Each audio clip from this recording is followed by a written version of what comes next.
Hi everyone, Rachel here with Givebutter again. Thanks so much for joining for another success story from the Givebutter community.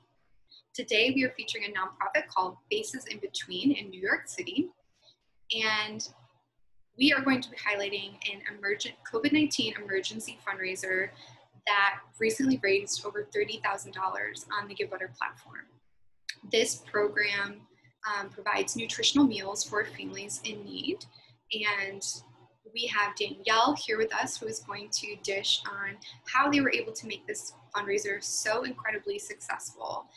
She is also going to be sharing what made them turn to Givebutter for fundraising, as well as tips, tricks, and lessons learned, like always, so that anybody who's following along right now can give better with Givebutter. Danielle, thanks so much for joining us today. Thanks so much for having us. We're excited to be here. Awesome, we're so glad to have you. So to start, if you could just introduce yourself, your role, and what a little bit more about your nonprofit and what you all do. Yeah, so as you said, my name is Danielle, and I am the president of Faces in Between and the executive director of the SNACC program. SNACC stands for Sustainable Nutrition and Community Connection, and we provide food education and culinary experiences, as well as actual food itself, to high-need youth in New York City and their families. Incredible. So diving right into your recent campaign that I just mentioned that raised over $20,000, walk us back to when COVID-19 was hitting your city really hard in your program. What led up to this virtual fundraiser? Yeah, so we had launched our program as an after-school program, which was, of course, in person. And when COVID-19 hit, it really kind of presented us with challenges, as it did to everyone else. And we had to figure out who we were going to be at this time of crisis and how we were going to continue to carry out our mission and support the community. So at that time, we really kind of took a step back and looked inwards and took another deep look at our mission statement and knew that we really needed to come up with a way to continue providing nutrition and nutritional resources to those who need it most, especially during these unprecedented and challenging times.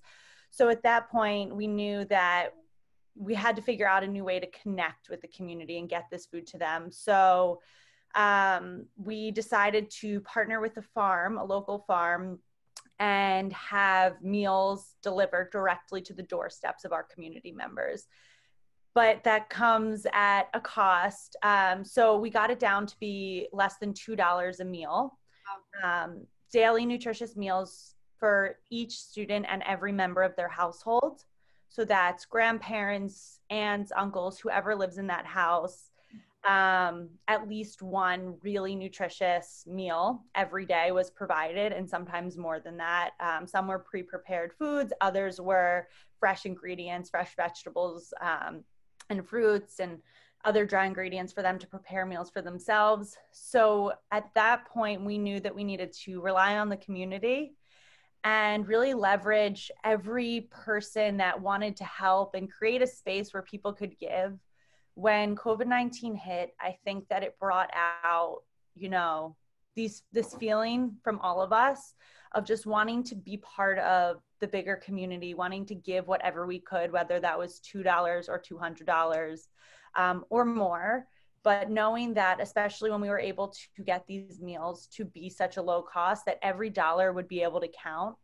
And no matter what, you were going through, there was a way that you could make a meaningful impact for your community. And so we launched this campaign, and we ended up receiving so much support, not only from our existing network, but from the entire school that we were serving, the classmates and the friends of the other families who they knew were struggling, the gym teacher and, the music teacher and the principal. And it became such a strong community effort because everyone had an opportunity to help out in this way. Wow, just incredibly important work that you all are doing. So as you created this emergency fundraiser, it sounds like, community effort, everyone really rallied around it. What was running through your head as you were building your beautiful campaign page? How did you think about telling your story? And I'm going to go ahead and screen share as you start describing that. So we wanted it to be friendly. We wanted it to be clear. We wanted it to be welcoming, not intimidating at all. Very easy for anyone to kind of come, understand what we're about, see very clearly and quickly what they can do to help and what our ask is. We just wanted it to feel, it to be a feel-good experience. I think that having the supporters with the ability to kind of write notes, especially those who, the donations that came from people who are involved with the school and directly know the students that we were serving. I think that having that ability to kind of communicate, for the teachers to post and show that they supported, and then other teachers to like that post and kind of get on board with it and rally with us, really made a big difference. And I think that overall just keeping it friendly and community oriented was a large part of our goal and our success. Mm-hmm. I definitely agree with, from what I've seen, people were really engaged in your supporter feed, sharing lots of heartwarming messages. A couple other things I noticed that I think made your campaign really successful and stand out was you kept your story to the point. It was very concise, very clear. This was an emergency campaign. You needed help now. And you made it easy for them. Here are some suggestions, and here's what it will accomplish. Just making it really simple for people to hit the donate button. And then something that's really small, but we don't always see on Givebutter campaigns, is you linked your website and social at the bottom. And that may seem like a no-brainer, but it's something that can be really easy to forget when you're in the rush of creating an emergency campaign. So for everyone who's following along, that is a best practice. Definitely include at some point in sharing your story. But just want to highlight that you did that so beautifully. And obviously when you click donate, you match the dollar amounts that you mentioned in your story and the impact that they will make, which I just thought was really engaging, and again, just making it easy for people to want to hit donate.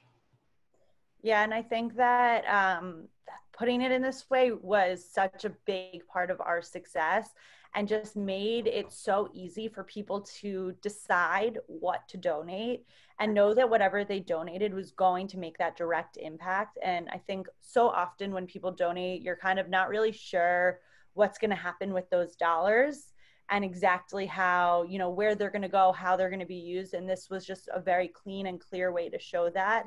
And every dollar donated went directly towards a meal and, provided for a child or a family for a day, a week, a month.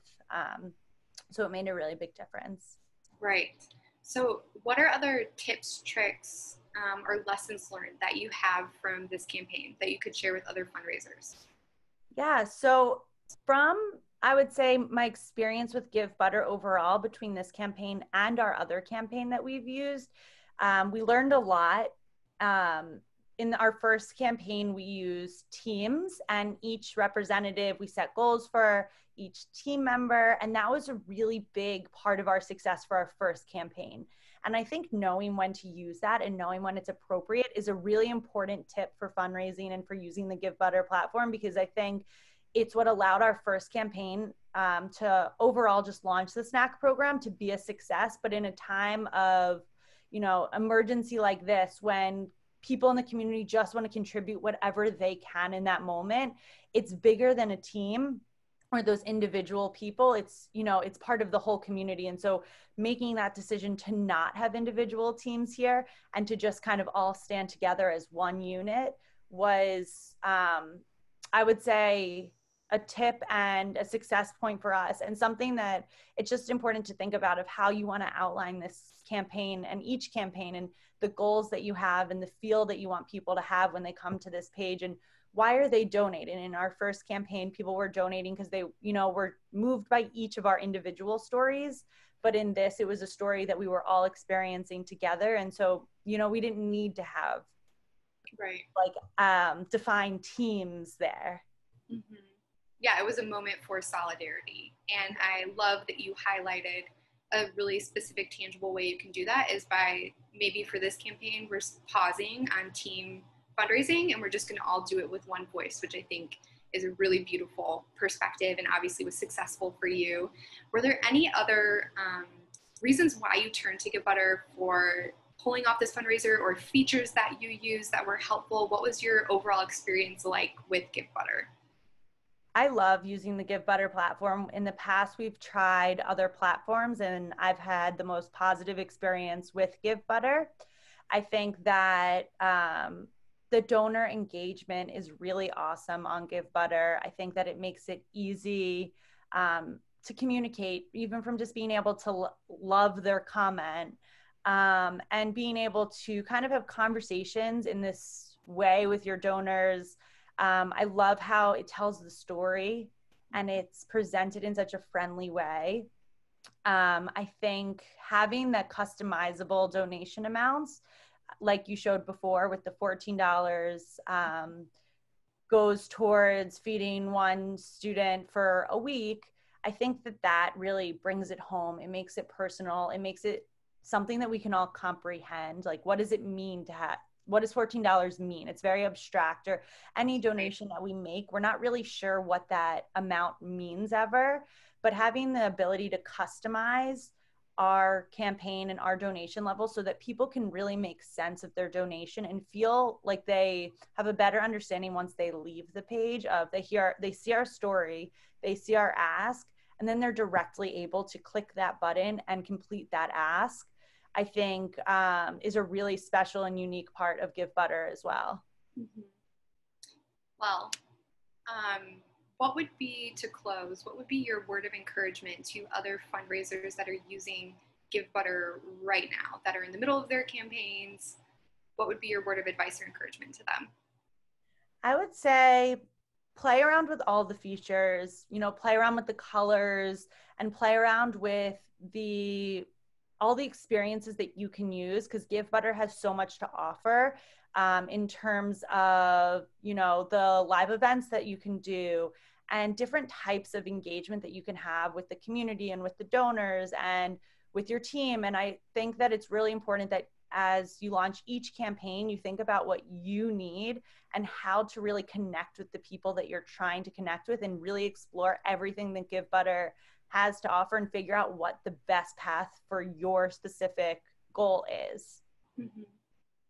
Great word of advice. Thank you so much for your kind words about Givebutter. We are so incredibly proud to have hosted your campaign so far. We cannot wait to see what your future success looks like for your world-changing program. Thanks again so much for doing this. Thanks for having us. Take care. Bye.